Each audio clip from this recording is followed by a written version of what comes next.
Hello बंधुসকল नमस्कार। আজি ভিডিঅ'টোলৈ আপোনালোকক স্বাগতম জনাইছো।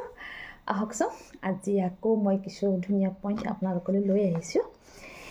আজি পইণ্টখিনি একদম সাংঘাতিক ধুনীয়া পইণ্ট, শুনিবলৈ অকমান হয়তো মানে কি কম, আহকচোন কৈ লওঁ তাৰপিছত ক'ব। প্ৰথম ফাৰ্ষ্ট নাম্বাৰটোৱে হৈছে, যোনে লোকক কন্দুৱাই মনত ৰাখিব তেওঁ এদিন নিশ্চয় কান্দিব। এই কথাষাৰ একদম ভালকৈ আমি মনত ৰখাটো উচিত। লোকক যদি আমি কন্দুৱাইছোঁ, এই কান্দাটো আমালৈ হাজাৰ গুণ হৈ ঘূৰি আহিব। একদম এইটো সঁচা কথা মনত ৰাখক। তাৰপিছৰ পইণ্টটো হৈছে, যোনে লোকক অকাৰণত দুখ দিব, সেই দুখখিনিও কিন্তু হাজাৰ গুণ হৈ উভতাই নিজে পাব। আমি যেতিয়া কাৰোবাক দুখ দিওঁ বা কোনোবাই যেতিয়া কাৰোবাক দুখ দিয়ে, চাবচোন তেওঁ একো চিন্তা নকৰে, দুখ দি খুব মজা পায় ন। কিন্তু সেই যে মজা পায়, সেই শান্তি পায়, দুখ দি লোকক কষ্ট দি লোকক কন্দুৱাই, সেইখিনি যে তেওঁলৈ হাজাৰ গুণ হৈ ঘূৰি আহে, তেওঁ গমেই নাপায়। তাৰপিছৰ পইণ্টটো শুনক। এটাই কথা ক'ব বিচাৰিছোঁ, যোনে যাক যিটো দিব সেইটো ভগৱন্তই হাজাৰ গুণ কৰি উভতাই দি দিয়ে। ভগৱানেতো চাবলৈ নাই তুমি কি বিচাৰিছা, তুমি কি যে তোমাৰ শুদ্ধ অশুদ্ধ একো চাবলৈ নাই। তুমি কৈছাতো, তুমি সেইটো মাত্ৰ তুমি হাজাৰ গুণ হিচাপে তুমি লৈ লোৱা। যদি ভাল কৈছাতো ভাল কথা, ভালখিনি পাই যাবা। আৰু যদিহে কাৰোবাক বেয়া কৈছা, লোকক কন্দুৱাইছা, লোকক দুখ দিছা, সেইখিনি তুমি হাজাৰ গুণ হৈ তোমাৰ গালৈ ঘূৰি আহিব। আহকচোন, মই এটা কথাই জানো, যাক যেতিয়া দৰকাৰ, শুনিব দেই, এইটো সাংঘাতিক ধুনীয়া পইণ্ট। যাক যেতিয়া দৰকাৰ প্ৰয়োজন হয়, কিন্তু সেই সময়ত যদি পোৱা নাযায় বা কিবা অজুহাত দেখাই আঁতৰি থাকে, বা জীয়াই থাকোঁতে যদি খবৰ কৰিব সময় নাই, তেন্তে সেই তেখেতে কৈছে, শুনিব দেই, মানে প্ৰথম পইণ্টটো আকৌ এবাৰ কৈ দিছোঁ, শুনকচোন। মানে যাক যেতিয়া দৰকাৰ, কাৰোবাক যেনিবা আপোনাক মোৰ দৰকাৰ হৈছে, কিন্তু আপুনি মোক সেইখিনি সময়ত মোক চাথ দিয়া নাই ন, বা মোৰ যিটো বস্তু মোৰ সেইখিনি সময়ত দৰকাৰ, বহুত দৰকাৰ, প্ৰয়োজন বহুত মই অনুভৱ কৰিছোঁ, কিন্তু সেই বস্তুটো মই পোৱা নাই সেইখিনি সময়ত। কিন্তু যদি মানুহ হয়, তেওঁ কিবা অজুহাত দেখাই হ'লেও হয়তো আপোনাৰ পৰা আঁতৰি থাকিব, কিবা বাহানা কৰি হ'লেও তেওঁ আঁতৰি থাকে দেই, শুনিব। তাৰপিছত তেখেতে কৈছে যে কি বুলি লিখিছে শুনিবলৈ বিৰাট ধুনীয়াকৈ লিখিছে। বা জীয়াই থাকোঁতে যদি তেওঁ খবৰ কৰিব পৰা বা সময় নাই, তেন্তে তেখেতে কৈছে যে কিবা অজুহাত দেখাইছে যে তুমি আঁতৰি থাকা, বা জীয়াই থাকোঁতে মই জীয়াই থাকোঁতেই তুমি মোক খবৰ কৰিব তোমাৰ সময় নাই ন, তেনেকৈ কৈছে। তেন্তে মোৰ মৃত্যু হ'লে তাৰ কাৰণ জানিবলৈ কিন্তু ব্যাকুল নহ'বা দেই। ইমান ধুনীয়া পইণ্ট কৈছে, দেখিছেনে? চাওক, এটা কথা কৈছোঁ, মানুহৰ যেতিয়া যিটো সময়ত যাক দৰকাৰ, মই ভাবোঁ সেই সময়খিনি আচলতে দিয়াটো বহুত জৰুৰী। কিন্তু সেই মানুহজন যদি মৃত্যুৰ পিছত যদি সুধিবলৈ আহে, তেওঁ কেনেকৈ মৃত্যু হ'ল, কিয় এনেকুৱা হ'ল, কিহত দুখ পালে, মই ভাবোঁ সেইখিনি কৰি লাভ নাই। সেইকাৰণে কৈছে, তুমি যদি মই জীয়াই থাকোঁতেই তুমি মোৰ ওচৰত নাহা, আৰু তুমি মোৰ মৃত্যুৰ পিছত মৃত্যুৰ খবৰ ল'লে জানো লাভ হ'ব? কিমান ধুনীয়া পইণ্ট ন এইটো। তাৰপিছৰ পইণ্টটো শুনিব দেই। সেইকাৰণে কৈছে যে তাৰ কাৰণ জানিবলৈ তুমি ব্যাকুল নহ'বা, কাৰণ সেই অধিকাৰ তোমাৰ নাই। সাংঘাতিক ধুনীয়া পইণ্ট। তাৰপিছৰ পইণ্টটো হৈছে,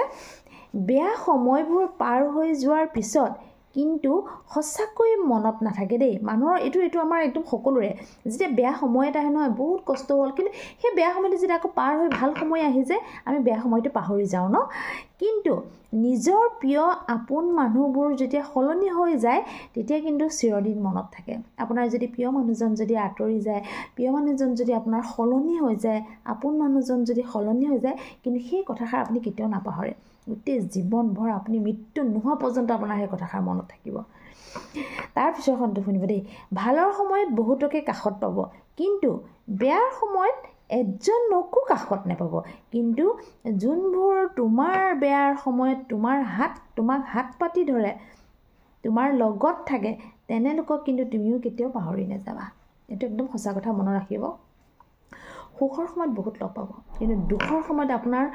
যদি সুখৰ সময়ত আপোনাৰ ওচৰত 50 জন আছিলে দুখৰ সময়ত হয়তো আপোনাৰ ওচৰত 5 জন থাকিব বা 2 জনহে থাকিব কিন্তু সেই 2 জনক কেতিয়াও আপুনি পাহৰি যাব নোৱাৰিব আৰু যদি পাহৰি যায় তেতিয়া আপুনি বহুত কষ্ট পাব কেলে চাওক আপুনি এইটো নিজে চিন্তা কৰক সুখৰ সময়ত যে ইমান আহিলে কিন্তু আপুনি দুখৰ সময়ত সেই 50 জন আপোনাৰ ওচৰত খাৰা হ'লনে বাৰু কেতিয়াও নহয় চাওক কিন্তু দুখৰ সময়ত সেই 2 জন বা সেই 5 জনহে খাৰা হৈছে সেইকাৰণে কৈছে তেওঁলোকক সদায় মনত ৰাখিব সাংঘাতিক ধুনীয়া পইণ্ট এইখিনি তাৰপিছতো শুনিব দেই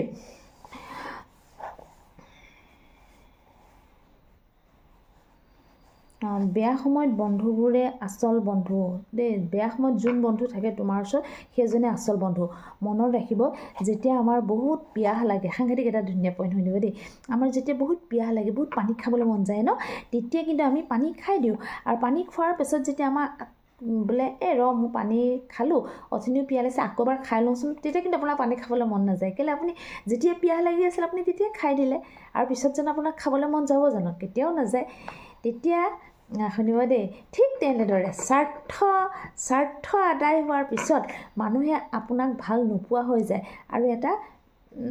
এইটো একদম সঁচা কথা ন যেতিয়া আপোনাৰ স্বাৰ্থ পূৰণ হৈ যায় না তেতিয়া আকৌ আপোনাক ভাল নোপোৱা হৈ যায় আপোনাক পাহৰি যায় তাৰপিছত আৰু এটা ধুনীয়া পইণ্ট যাক আপুনি অন্তৰৰ পৰা ভাল পাইছিল বা পায় তেওঁ কেতিয়াও কোনো কাৰণত তেওঁক বেয়া অভিশাপ নিদিব এইটো একদম সাংঘাতিক ধুনীয়া পইণ্ট মই আকৌ এবাৰ কৈ দিছোঁ শুনকচোন যাক আপুনি অন্তৰৰ পৰা ভাল পাইছিল মানে এতিয়া বৰ্তমান ভাল পাই থাকে তেওঁক কিন্তু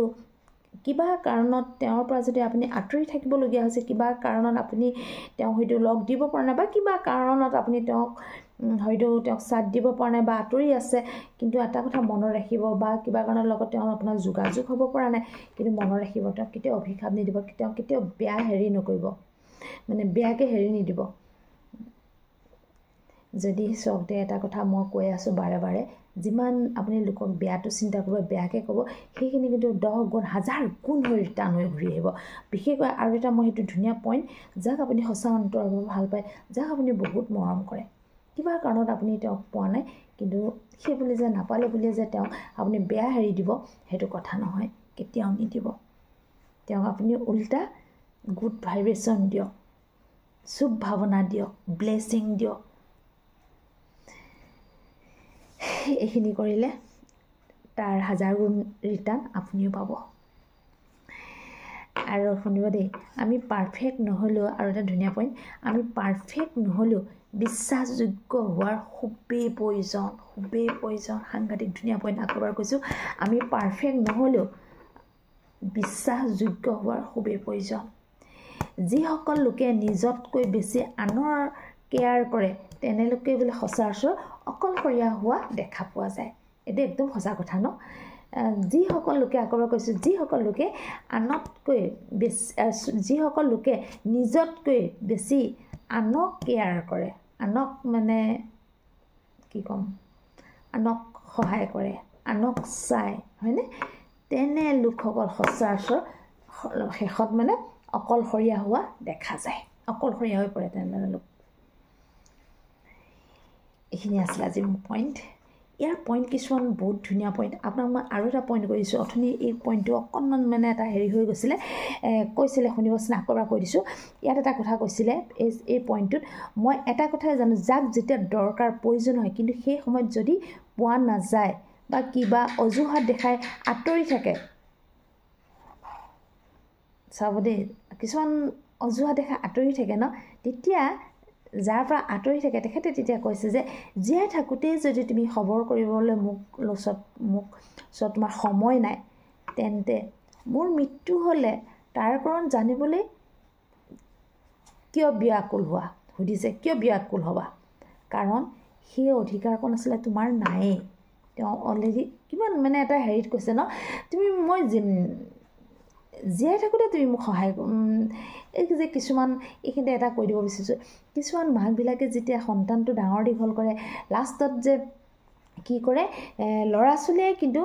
মানে কি কৰে ল'ৰা ছোৱালীয়ে কিন্তু মাকহঁতক চাবলৈ সময় নাই ন তেনেকৈ হয়তো আমি বহুত শুনিছোঁ ন আৰু হয়তো বহুতে তেনেকৈ বৃদ্ধাশ্ৰমত মাকহঁতক থৈও দিবলগীয়া হৈছে বা কিবা কাৰণ অজুহাত দেখুৱাই হ'লেও থৈছে কিন্তু যেতিয়া তেওঁ কিছুমান এনেকুৱা বৃদ্ধাও দেখিছোঁ এনেকুৱা দেউতাক মাককো দেখিছোঁ ল'ৰা ছোৱালীয়ে নাচাই লাষ্টত যেতিয়া মৃত্যু হয় মৃত্যুৰ সময়ত আহি খবৰ ল'বলৈ আহে ন বা কেনেকৈ মৃত্যু হ'ল মাৰ কি হ'ল আৰে তেতিয়া মাকে মানে সেই বৃদ্ধ অৱস্থাত সেই দুখৰ মাক বুলিয়ে নহয় তেনে লগত যাৰ তেনেকুৱা হৈছে সেই তেতিয়া মানে সেই দুখত সেই কথাষাৰ কৈছে যে মই জীয়াই থাকোঁতে তুমি মোক সময় নাই ন তোমাৰ মোক মানে কি কয় খবৰটো ল'বলৈ কিন্তু মোৰ মৃত্যুৰ পিছত তুমি কেলৈ ব্যাকুল হৈ পৰিবা মই কেনেকৈ মৰিলোঁ কি হ'ল সেইবোৰ তোমাৰ আচলতে সেইকণ অধিকাৰেই নাই কিমান দুখত কৈছে এই কথাষাৰ আপুনি চিন্তা কৰকচোন সাংঘাতিক দুখৰ কথা এইটো সেইকাৰণে আজি এই পইণ্টটো মই আপোনালোকৰ ইয়াত মই আনি দিলোঁ এই কথাষাৰ কিমান ধুনীয়া মানে পইণ্টটো যদি শুনা হয় ভালকৈ যদি বুজা যায় কিমান দুখৰ কথা চাওকচোন এই পইণ্টটো আচলতে এগৰাকী হয়তো নিজৰ মাতৃ পিতৃও হ'ব পাৰে হয়তো এগৰাকী ভাল তেওঁৰ নিজৰ প্ৰিয় আপোন কোনো মানুহো হ'ব পাৰে ন এইখিনি আছিলে আজি মোৰ ভিডিঅ'টো যদি মোৰ ভিডিঅ'টো আপোনালোকক চুই যাব পাৰিছে আপোনালোকে মোৰ ভিডিঅ'টো লাইক শ্বেয়াৰ কমেণ্ট কৰিবলৈ নাপাহৰিব আৰু যদি নতুন কোনোবাই চাই আছে মোৰ ভিডিঅ'টো প্লিজ ছাবস্ক্ৰাইব কৰি থৈ যাব আজিলৈ ৰাখোঁ মই আকৌ নেক্সট ভিডিঅ'লৈ অতি সোনকালে আহি আছোঁ আপোনালোকৰ ওচৰত নমস্কাৰ